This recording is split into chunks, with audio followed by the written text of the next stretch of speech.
And I guess one of my questions here is, despite all these warnings, are American travelers now more resilient?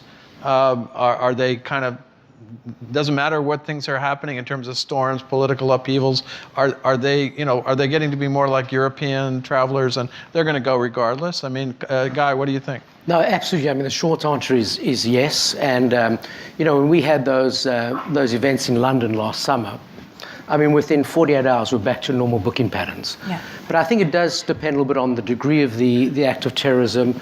It also depends a little bit on how the country responds to it, how their PR machine goes into effect, how the security measures are put up.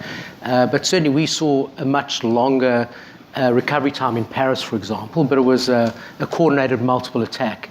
And I don't think the French government did as good a job as the English government in terms of recovering from the event. So I think it really depends on the situation. Also, when you look at the UK, yes, our business recovered in 48 hours, but the US dollar relative to the pound has been very strong, so people are traveling to London in droves. So I think you have to look at it in a sort of a more broader perspective. But certainly I think, Yeah, if I got a sale in London, I'm still going no matter what, right? Exactly. So I really think you have to look at it in a broad perspective. But yes, absolutely, we're seeing the recovery trends come down to a much shorter period, and that's obviously great for all of us. Okay, any other reaction in terms of resiliency? I would say we had a similar conversation this morning, and resilience with a capital R, absolutely. We do a lot of scenario planning of what happens if, whatever disaster, pick it of the day is going to happen. And before, when we've experienced those, we saw recovery periods of 12 months. When you think back, about 10 years ago, it was sort of 12 months. And then you started seeing 9 months, and then 6, and then 3, and then you have 48 hours. And I won't say it's not always like that, certainly, as we talk about Cuba or we talk about some of these areas. But I think that with all of the noise out there, and this is a group of a lot of media folks, I mean, it's really hard to know what's real. And I think people are turning that noise out and saying, we're going to go. The market's doing well. All my savings are performing very nicely. All my funds are, and I can't wait. There's so many shoes that are dropping constantly that people are just getting up and going. And I do think there's a new normal out there. I think uncertainty is completely being redefined, and the traveler is saying, we're going to go. We're going to go. The news cycle's shorter too, right? Yeah. Big things happen. That's true.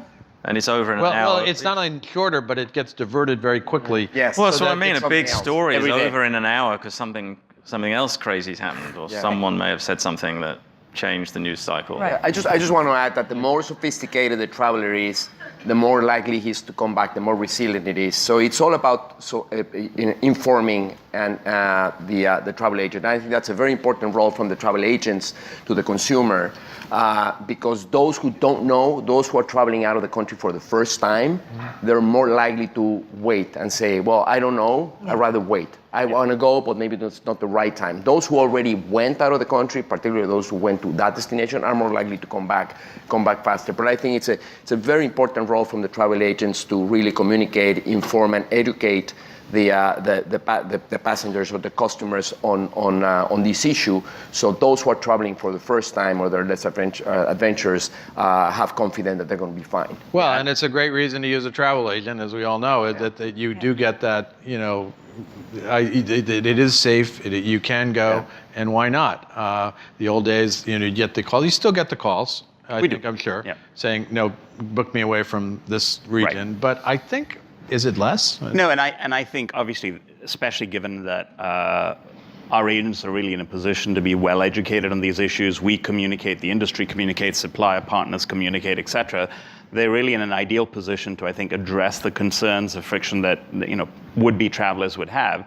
And in those cases where it represents a concern that can't otherwise be alleviated, so I'm thinking back to all of the surveys we did around the time of Zika, obviously there were specific demographic sets, expectant mothers, et cetera, where clearly they were in a position to provide advice about alternative destinations, which they did. So I think for us, the most impressive part about all of this was the resilience of travelers to continue proceeding with their plans. And if there was absolutely a defined, logical, rational reason not to go, there were lots of alternatives for them to pursue. Well, it's interesting because this morning I was coming into the conference and I heard on the radio that Zika is back.